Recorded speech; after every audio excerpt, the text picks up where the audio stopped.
नमस्कार दोस्तों, S CCC education में आप सभी का स्वागत है। बालक, जैसा कि आप लोग देख रहे हैं यहाँ पे फैक्टर एंड मल्टीपल्स। तो बालक, इससे पहले वाले वीडियो में हम लोग फैक्टर और मल्टीपल्स के जो बेसिक रूल थे, जो इसके नियम थे, इसके जो परिभाषाएं थे, उसको हम लोग समझे थे। आज के क्लास में हम लोग इसके जितने भी इम्पोर्टेंट क्वेश्चन हैं, यानी जो इसमें क्वेश्चन पूछे जाते हैं, किन किन तरीक़ों से क्वेश्चन पूछे जाते हैं, ये सारे क्वेश्चन आज हम लोग इस वीडियो में सॉल्व करेंगे। तो चलिए हम लोग चलते हैं क्वेश्चन की तरफ। जैसा कि आप लोग देख रहे हैं कि जो आपका क्वेश्चन है बालक, यहाँ पे पहला क्वेश्चन कह रहा है कि 6 का गुणनखंड होगा। कह रहा है 6 का गुणनखंड क्या होगा। तो आप यहाँ से देख सकते हैं, यहाँ से एक लाइन खींच दे रहे हैं, 6 का गुणनखंड पूछ रहा है। तो आप लोग को कल बताए थे अगले वीडियो में कि गुणनखंड क्या होता है। तो गुणनखंड किसे कहते हैं? किसी भी संख्या का गुणनखंड वह संख्या होती है जो दी गई संख्या को पूरी विभाजित कर दे।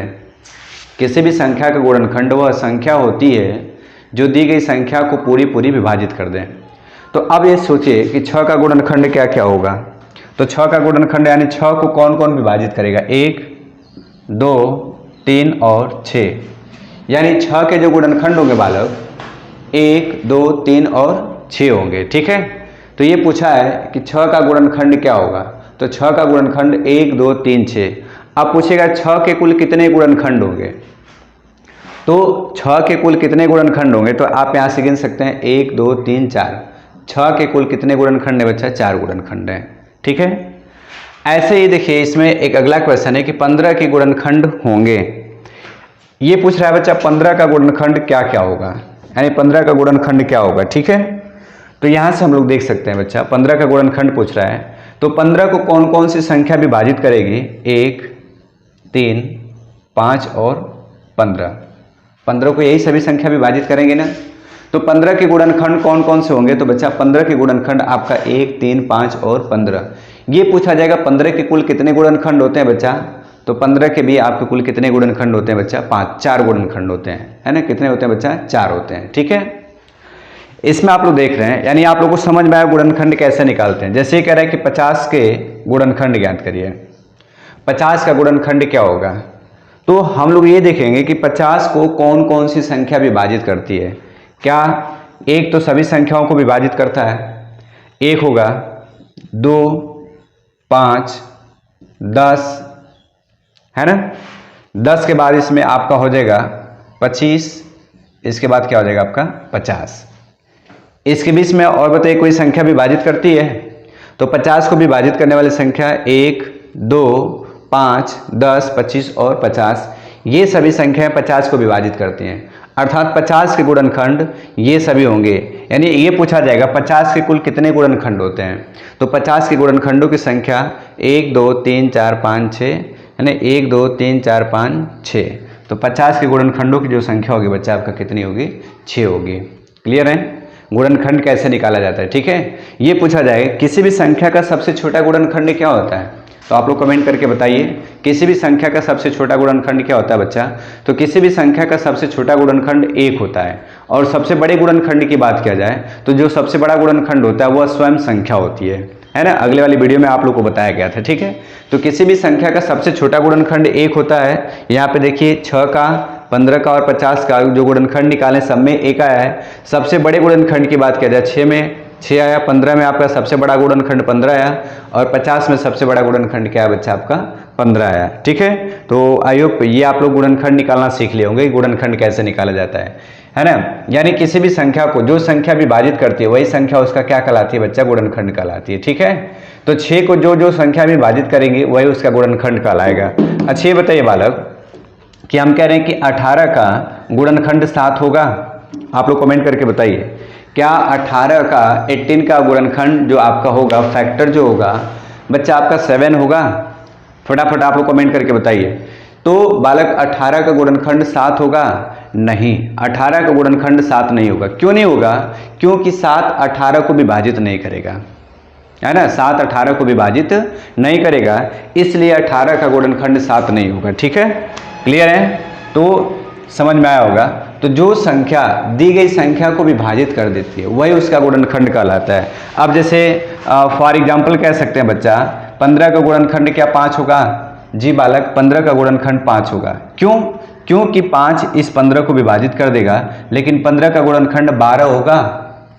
बताइए, तो 15 का गुणनखंड 12 नहीं होगा। क्यों नहीं होगा बच्चा? क्योंकि 12 15 को विभाजित नहीं करता है, इसलिए 12 15 का गुणनखंड नहीं होगा। ठीक है, चलिए आगे आते हैं बच्चा। यहाँ पे क्वेश्चन नंबर 2, क्वेश्चन नंबर 2 देख रहे हैं यहाँ पे, कह रहा है कि 9 का प्रथम 5 गुणांक लिखें। 9 का प्रथम 5 गुणांक लिखें, यानी मल्टीपल या अपवर्त, है ना। 9 का प्रथम 5 गुणांक या मल्टीपल या अपवर्त। आपको बताए थे बच्चा गुणांक क्या होता है। किसी भी संख्या का गुणांक वह संख्या होती है जो दी गई संख्या से पूरी पूरी विभाजित हो जाए, यानी 9 से कौन कौन सी संख्या कटेगी वही उसका क्या होगा? गुणांक होगा। तो बताइए 9 से सबसे पहले सबसे छोटी संख्या कौन सी होगी? 9, जो पूरी पूरी विभाजित होगी। कह रहा है कि प्रथम 5 बोला है, तो पहला आपका 9 होगा, दूसरा आपका 18, 27, 36 और 45, 5 ही बोला है ना। तो यहाँ पे आप 9 का मल्टीपल करते जाइएगा, 9 इंटू 1, 9 इंटू 2, 9 इंटू, है ना, 3, 9 इंटू 4, 9 इंटू 5, ऐसे 9 का मल्टीपल करते जाएंगे, यानी जो संख्या 9 से विभाजित हो जाएगी वो संख्या इसके क्या होंगे? गुणांक होंगे। तो ये सभी क्या होंगे बच्चा? इसके गुणांक हो जाएंगे। ठीक है, तो 9 के प्रथम 5 गुणांक होंगे, 9, 18, 27, 36 और 45। ये सभी 9 के क्या होंगे बच्चा? आपके गुणांक होंगे। क्लियर? चलिए 6 का अगला क्वेश्चन बोला है 6 का 36 से कम गुणांक लिखें। तो 6 का 36 से कम, तो 6 का पहला गुणांक क्या होगा? 6, 6 गुणे 1, है ना, 6 इंटू 1 6, दूसरा क्या होगा? 6 इंटू 2 12, तीसरा क्या होगा? 6 इंटू 3 18, 6 इंटू 4 24, 6 इंटू 5 30, 6 इंटू 6 36। क्या बोला है क्वेश्चन में कि 6 का 36 से कम गुणांक लिखें। तो 36 से कम बोला है ना, 36 से कम बोला है, तो 36 को नहीं लिखेंगे। तो 6 का 36 से कम जो गुणांक होगा, यानी क्या होगा? 6, 12, 18, 24 और 30, ये सभी 6 के 36 से कम गुणांक होंगे। और किसी भी संख्या का सबसे छोटा गुणांक क्या होता है बच्चा? वही संख्या होता है ना। लेकिन सबसे बड़ा गुणांक ज्ञात नहीं कर सकते हैं। किसी भी संख्या का सबसे छोटा गुणांक वही संख्या होता है, किंतु सबसे बड़ा गुणांक ज्ञात नहीं कर सकते हैं। क्लियर है? तो आई होप ये समझ में आया होगा। ठीक है ना, आगे चलते हैं बच्चा। जब भी जो भी आपका क्वेश्चन समझ में नहीं आएगा बालक, है ना, तुरंत आप कमेंट करके पूछ सकते हैं। ठीक है, चलिए आगे आते हैं बच्चा। क्वेश्चन नंबर 3, क्वेश्चन नंबर 3 देखिए 3 क्या कह रहा है? कह रहा है कि 15 का अभाज्य गुणनखंड निकाले। आप लोग को एलसीएम निकालने आता होगा, यानी कौन सी अभाज्य संख्या है जो 15 को पूरी पूरी विभाजित कर देगी, यानी इसका एलसीएम निकालेंगे। तो 15 का अभाज्य गुणनखंड तो निकालेंगे बच्चा। 15 का अभाज्य गुणनखंड ऐसे इसका एलसीएम निकालेंगे। सबसे छोटी अभाज्य संख्या से विभाजित करेंगे। आपको पता होगा कि सबसे छोटी अभाज्य संख्या 2 होती है, किंतु ये 2 से विभाजित नहीं होगा। ठीक है ना, 2 से विभाजकता के आप लोग रूल पढ़े होंगे कि 2 से कौन सी संख्या विभाजित होती है? जिस संख्या का इकाई अंक सम हो या इकाई अंक पे 0, 2, 4, 6, 8 होता है, वो संख्या 2 से पूर्णतः विभाजित होती है। किंतु इसका इकाई अंक बच्चा 5 है, तो ये किससे कटेगा? 2 से नहीं कटेगा, तो 3 से काट लेते हैं। 3 से कटेगा, 3 5 15। फिर किससे कटेगा बच्चा? 5 से कटेगा एक बार में। तो कह रहा है बच्चा क्या कि 15 का अभाज्य गुणनखंड निकाले। तो 15 का अभाज्य गुणनखंड क्या होगा, है ना, लिखेंगे 15 का अभाज्य गुणनखंड बराबर 3 गुणे 5। ठीक है ना, 15 का जो अभाज्य गुणनखंड होगा बच्चा क्या हो जाएगा? 3 गुणे 5 हो जाएगा। क्लियर है? ऐसे बोला बच्चा 25 का अभाज्य गुणनखंड निकालें। तो जिस तरीके से इस क्वेश्चन को सॉल्व किए हैं, इसी तरीके से इस क्वेश्चन को भी सॉल्व करेंगे।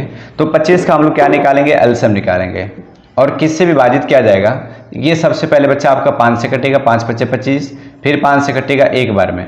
ये तब तक काटते हैं जब तक कि नीचे 1 ना आ जाए। ठीक है, तो अब इसका लिखेंगे 25 का अभाज्य गुणनखंड बराबर 5 गुणे 5। समझ में आ रहा है ना? तो किसी भी संख्या का अभाज्य गुणनखंड कैसे निकालते हैं? उस संख्या का एलसीएम निकालेंगे, यानी जिससे जिससे विभाजित होगा वही संख्या का क्या होगा बच्चा? आपका अभाज्य गुणनखंड होगा। ठीक है, अब आगे क्वेश्चन है बच्चा, इसमें देखिए एक कह रहा है कि 50 का अभाज्य गुणनखंड क्या होगा। तो 50 किन किन अभाज्य संख्याओं से विभाजित होगा। तो 50 आपका कटेगा 2 से, कितने बार में कटेगा बच्चा आपका 25 बार में कटेगा। फिर 25 किससे कटेगा बच्चा आपका 5 से कटेगा, कितने बार में 5 बार में। फिर 5 से एक बार में कट जाएगा। तो यहाँ पे लिखेंगे 50 का अभाज्य गुणनखंड बराबर किससे किससे विभाजित हुआ है, 2 से 5 से 5 से। लिखेंगे 2 गुणे 5 गुणे 5। समझ में आया होगा अभाज्य गुणनखंड कैसे निकालते हैं। ठीक है, तो इस तरीके से बालक हम लोग अभाज्य गुणनखंड निकालते हैं। जैसे 36 का बोल देगा कि 36 का अभाज्य गुणनखंड क्या क्या होगा। आप सभी बच्चे कमेंट करके बताइए, सभी बच्चे कमेंट करके बताइए 36 का अभाज्य गुणनखंड क्या होगा। 36 का अभाज्य गुणनखंड ज्ञात करें। सभी लोग बताइए कमेंट करके कि 36 का अभाज्य गुणनखंड क्या होगा। देखते हैं कौन बालक सबसे पहले बताता है। ठीक है ना, 36 का अभाज्य गुणनखंड कौन कौन से होंगे। ठीक है, चलिए ये क्वेश्चन आप लोग कमेंट बॉक्स में फटाफट आप लोग कमेंट करके बताएंगे कि 36 का अभाज्य गुणनखंड क्या होगा। ठीक है, ये क्वेश्चन आप लोग को समझ में आया होगा। आगे आते हैं बच्चा क्वेश्चन नंबर 4 पर। क्वेश्चन नंबर 4 देखिए, क्वेश्चन नंबर 4 क्या कह रहा है बालक, कह रहा है कि घातांकों का प्रयोग कर 108 का अभाज्य गुणनखंड निकालिए। अभी इससे पहले हम लोग अभाज्य गुणनखंड निकालना सीखे थे, लेकिन इसका अभाज्य गुणनखंड निकाल करके क्या करेंगे बच्चा, इसको घातांक के रूप में लिखेंगे, है ना। इसका अभाज्य गुणनखंड निकाल करके किस रूप में लिखेंगे बच्चा, घातांक के रूप में लिखेंगे। तो सबसे पहले हम लोग को पता है कि अभाज्य गुणनखंड कैसे निकालते हैं। तो जैसे यहाँ पे कह रहा है बच्चा 108 का अभाज्य गुणनखंड, तो आपको पता है कि अभाज्य गुणनखंड कैसे निकाला जाता है। इसको सबसे छोटी अभाज्य संख्याओं से विभाजित करते हैं, यानी 2 से विभाजित करते हैं। 2 पचे 10, 2 चौके 8, फिर 2 से कटेगा, 2 दूनी के 4, 2 सते 14। ठीक है, अब क्या बताइए 2 से कटेगा, नहीं कटेगा, तो किससे काटेंगे बच्चा, 3 से काटेंगे। कितने बार में, 9 बार में। फिर 3 से काटेंगे कितने बार में, 3 बार में। फिर 3 से काटेंगे कितने बार में बच्चा, 1 बार में। यानी ये पूरा पूरा विभाजित हुआ बच्चा 2 गुणे 2 गुणे 3 गुणे 3 गुणे 3। अब क्या बोला बच्चा कि घातांकों का प्रयोग कर बनाना है ना। इसमें इसको घातांक के रूप में लिखना है। तो घातांक के रूप में कैसे लिखेंगे बालक, यहाँ पे देखिए आप लोग कि 2 कितने बार आया है, तो 2 बार आया है, तो 2 के घाते क्या कर देंगे, 2 कर देंगे। फिर गुणे, देखिए 3 कितने बार आया है, 3 बार आया है, तो 3 के घाते क्या कर देंगे बच्चा, 3 कर देंगे। तो ये हो जाएगा आपका घातांक के रूप में, अर्थात आपका जो आंसर होगा ये आंसर हो जाएगा 2 × 2 × 3 × 3। जब इसको हम लोग हल करेंगे तो आएगा कितना बच्चा आपका, 108 आ जाएगा। ठीक है ना। तो ये कह रहा है घातांकों का प्रयोग कर 108 का अभाज्य गुणनखंड निकालें। तो हम लोग इसका अभाज्य गुणनखंड बच्चा इसी तरीके से निकालेंगे। ठीक है, अगला क्वेश्चन इसी में देखिए, फिर से कह रहा है एक क्वेश्चन कि 840 है ना, 840 का यानी घातांकों का प्रयोग कर 840 का अभाज्य गुणनखंड निकालें। ठीक है ना, घातांकों का प्रयोग कर 840 का अभाज्य गुणनखंड निकालें। कैसे निकालेंगे बालक, देखिएगा इसको भी उसी तरीके से, पहले इसका अभाज्य गुणनखंड निकालेंगे, फिर इसको घातांक के रूप में लिख लेंगे। ये 2 से विभाजित होगा, काट लेते हैं। 2 चौके 8, 2 दूनी 4, 2 शून्य 0। फिर 2 से विभाजित होगा, काटेंगे क्योंकि इसका इकाई अंक 0 बचा। 2 दूनी के 4, 2 एकम 2, 2 शून्य 0। फिर अभी ये 2 से विभाजित होगा क्योंकि इकाई अंक क्या बच्चा आपका 0 है। फिर 2 से 2 एकम 2, 2 0 2 पचे 10। अब बताइए क्या ये 2 से विभाजित होगा, अब ये 2 से विभाजित नहीं होगा, तो विभाजित किससे होगा, देखते हैं 3 से। तो 3 के कटने का रूल क्या होता है बच्चा, यदि संख्याओं के अंकों का योग 3 से विभाजित होगा तो वो संख्या भी 3 से विभाजित होगी। ठीक है ना, संख्याओं के अंकों का योग यदि 3 से विभाजित हो जाएगा तो वो संख्या भी 3 से विभाजित होगी। तो देखिए इनके अंकों को जोड़ते हैं, तो 1 में 0 जोड़ेंगे 1 और 5 जोड़ेंगे कितना हो जाएगा 6, यानी ये संख्या 3 से कट जाएगी। 6 3 से कटेगा, ये संख्या भी 3 से कट जाएगी। 3 तिली 9, 3 पचे 15, 35 बार में कटेगी। अब देखिए क्या ये संख्या 3 से कटेगी, 5 3 8, इसके अंकों का योगफल 3 से विभाजित नहीं हो रहा है, इसलिए ये संख्या 3 से कटेगी नहीं। ठीक है, तो अब किससे काटेंगे बच्चा, 5 से काटेंगे। 5 से कटने का रूल क्या होता है, यदि किसी भी संख्या का इकाई अंक 0 या 5 हो, यदि किसी भी संख्या का इकाई अंक 0 हो या 5 हो तो संख्या 5 से पूर्णतः विभाजित होगी। ठीक है, तो अब देखिए इसका इकाई अंक 5 है, अर्थात ये 5 से कटेगा। कितने बार में बच्चा, 7 बार में। अब ये किससे कटेगा, 7 से कटेगा, कितने बार में कटेगा, 1 बार में। और जब तक काटते हैं जब तक कि इसका है ना नीचे एक फल एक ना आ जाए, है ना, जब तक नीचे एक ना आ जाए। अब कह रहा है कि इसको हम लिखेंगे पहले अभाज्य गुणनखंड के रूप में लिखेंगे 2 गुणे 2 गुणे 2 गुणे 3 गुणे 5 गुणे 7। इसको लिख लिया बच्चा अभाज्य गुणनखंड के रूप में। लेकिन ये क्वेश्चन नहीं बोला है, बोला है घातांकों का प्रयोग कर 840 का अभाज्य गुणनखंड निकाले, तो इसको घातांक के रूप में लिखना है। तो देखिए 2 कितने बार है बच्चा, 3 बार है, तो 2 के घाते क्या कर देंगे 3 कर देंगे। 3 कितने बार है, 1 बार है, 3 के घाते 1 कर देंगे। 5 कितने बार है बच्चा, 1 बार में, 5 के घाते क्या कर देंगे 1 कर देंगे। 7 कितने बार है बच्चा, 1 बार, यानी 7 के घाते क्या कर देंगे 1 कर देंगे। यानी इस संख्याओं को जो घातांक के रूप में लिखने के लिए बोला है यही आपका आंसर हो जाएगा। क्लियर, कैसे निकाला जाता है आप लोग को समझ में आया होगा, है ना। तो अभाज्य गुणनखंड करके इसको जब घातांक के रूप में लिखा जाता है तो कोई संख्या जितनी बार आई होती है उतने उसके क्या कर देते हैं पावर कर देते हैं। जैसे यहाँ पे आप लोग देख रहे हैं कि 2 3 बार आया है तो 2 के घाते 3 कर दिए, 3 1 बार आया तो 3 के घाते 1 कर दिए, 5 1 बार आया तो 5 के घाते 1 कर दिए, और 7 1 बार आया तो 7 के घाते क्या कर दिए बच्चा 1 कर दिए। ठीक है, तो ऐसे संख्याओं को घातांक के रूप में लिखा जाता है। क्लियर, समझ में आया होगा। ठीक है, चलिए आगे चलते हैं बालक अगले क्वेश्चन पे।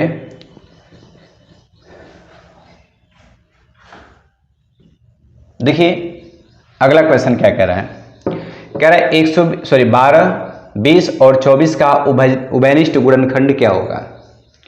इसका उभयनिष्ठ गुणनखंड, तो सबसे पहले बच्चा क्या करेंगे कि 12 का गुणनखंड निकालेंगे। तो 12 का गुणनखंड 1 2 3 4 और क्या होगा 12 होगा। ऐसे बच्चा 20 का गुणनखंड निकालेंगे तो 20 का होगा 1, है ना, 2 4 5 और 10 और 20। क्लियर, ऐसे 24 का निकालेंगे तो आप लोग इससे पहले गुणनखंड निकालना सीखे होंगे। यदि किसी भी संख्या को गुणनखंड निकालते हैं तो देखते हैं ये संख्या किन से विभाजित होती है। तो 24 किससे विभाजित होगा, 1 से, 2 से, 3 से, 4 से, 6 से, 8 से और 12 से और किससे 24 से। कह रहा है कि इन सभी का उभयनिष्ठ गुणनखंड क्या होगा, है ना, उभयनिष्ठ गुणनखंड क्या होगा। तो उभयनिष्ठ गुणनखंड देखते हैं कि उभयनिष्ठ मतलब क्या होता है, कॉमन क्या होता है, कॉमन, यानी सभी संख्याओं में कॉमन क्या मिल रहा है। तो देखिए इन सब में कॉमन क्या मिला है 1, यानी इसका उभयनिष्ठ गुणनखंड 1 होगा। फिर सब में कॉमन क्या मिला बच्चा का 2 मिल रहा है, यानी कॉमन क्या होगा आपका 2। फिर सब में कॉमन क्या मिला बच्चा, यहाँ देखिए 3 है बट इसमें 3 कहीं नहीं है। 4 कॉमन मिल रहा है, इस सब में 4 है, फिर क्या लिखेंगे 4। ठीक है, फिर कुछ कॉमन मिल रहा है, नहीं बालक कुछ भी कॉमन नहीं मिल रहा है। तो जो इसका उभयनिष्ठ गुणनखंड होंगे 1 गुणे 2 गुणे 4 हो जाएगा, है ना, 1 गुणे 2 गुणे 4। या यही पूछे अभाज्य उभयनिष्ठ गुणनखंड क्या होगा, है ना। जैसे कभी ऑप्शन में ये ना दे करके अभाज्य उभयनिष्ठ गुणनखंड देता है तो इसका क्या करेंगे, 12 का अभाज्य गुणनखंड निकालेंगे। तो 12 कटेगा 2 से 6, फिर 2 से 3, फिर 3 से, 2 दूनी के 4 3 12, फिर ऐसे 20 से, 2 से 10, फिर 2 से 5, फिर 5 से। ठीक है, फिर ऐसे 24 का निकालेंगे अभाज्य गुणनखंड। अभाज्य गुणनखंड कैसे निकालते हैं हम आप लोग को बताया है। ठीक है, तो उसमें देख लेते हैं। यानी 2 से कटेगा 12 बार में, फिर 2 से कटेगा 6 बार में, फिर 2 से कटेगा 3 बार में, फिर 3 से कटेगा। अब ये सोचिए कि इसके जो उभयनिष्ठ गुणनखंड ये आपके अभाज्य गुणनखंड ये सब है।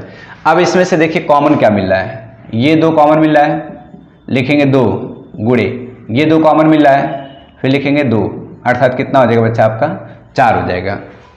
तो 12 20 और 24 का जो उभयनिष्ठ गुणनखंड होगा यहाँ पे क्या कर सकते हैं बच्चा आपका 4 कर सकते हैं। यानी ये 12 20 और 24 किन से विभाजित होगा, तो 4 से विभाजित होगा। ठीक है, यहाँ पे हम लोग देख ही लिए, यानी ये सभी संख्याओं किन से विभाजित होंगी, तो 1 से भी कटेगी, 2 से भी कटेगी और 4 से भी कटेगी। यानी इन सभी का उभयनिष्ठ गुणनखंड ये भी हो जाएगा, या और इन सभी का उभयनिष्ठ गुणनखंड ये भी हो जाएगा। ठीक है, क्लियर होंगे। चलिए आगे आते हैं बच्चा अगले क्वेश्चन पे। तो आप लोग को उभयनिष्ठ गुणनखंड समझ में आएगा, यानी वो संख्याओं का हम लोग क्या करेंगे अभाज्य गुणनखंड निकालेंगे। अभाज्य गुणनखंड निकालने के बाद जो सब में कॉमन होगी, जो सब में मिलेगी वही उसका क्या हो जाएगा उभयनिष्ठ गुणनखंड हो जाएगा। क्लियर, जो सब में कॉमन होगा वही क्या हो जाएगा उसका उभयनिष्ठ गुणनखंड होगा। ठीक है, आगे आते हैं बच्चा अगले क्वेश्चन आप लोग देख रहे होंगे, क्वेश्चन नंबर 6।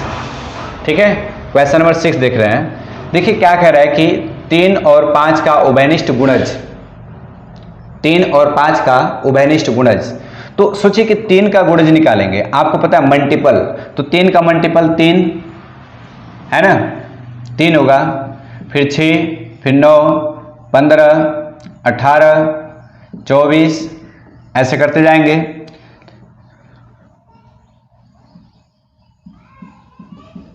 30, ऐसे डॉट डॉट तो अनंत हो जाएगा ना। तो इसके जो गुणज निकाले तो ये आपका गुणज निकल गया। फिर ऐसे 5 का गुणज निकालेंगे तो 5, 10, 15, 20, 25, 30, 35, ऐसे डॉट डॉट चले जाएंगे। अब यहाँ पे बोला है कि 3 और 5 का उभयनिष्ठ गुणज। सबसे पहले हम लोग 3 का गुणज निकालें और फिर क्या किसका गुणज निकाले बच्चा, 5 का गुणज निकालें। फिर क्या बोला है इसमें, उभयनिष्ठ। उभयनिष्ठ मतलब क्या बताएं कि जो दोनों में कॉमन हो। तो देखिए दोनों में कॉमन क्या मिल रहा है, यहाँ पे 15 दोनों में कॉमन आ रहा है और यहाँ पे 30 दोनों में कॉमन आ रहा है। तो यहाँ पे पूछा है कि इसका उभयनिष्ठ गुणज क्या होगा। तो ये पूछना चाहिए कि सबसे छोटा है ना उभयनिष्ठ गुणज क्या होगा। तो इसमें 15 होगा, 30 होगा, यानी इसका मल्टीपल होता जाएगा, 45, 60, ऐसे डॉट डॉट। ठीक है, तो इसमें अब ऑप्शन के अनुसार देखते हैं कि इसमें कौन सा ऑप्शन होगा। तो जैसे ऑप्शन में 15 दिया होगा, 30 दिया होगा, 45 और 60, तो ये सभी हो जाएंगे। क्यों हो गए, क्योंकि ये 15 3 से भी कटेगा और 5 से भी कटेगा, है ना। 30 3 से भी कटेगा और 5 से भी कटेगा, 45 3 से भी कटेगा और 5 से भी कटेगा। इसके सिवाय यदि हम 20 कह दिया जाए, 20 होगा, तो बच्चा 20 3 से कटेगा नहीं कटेगा, किंतु 5 से कटेगा।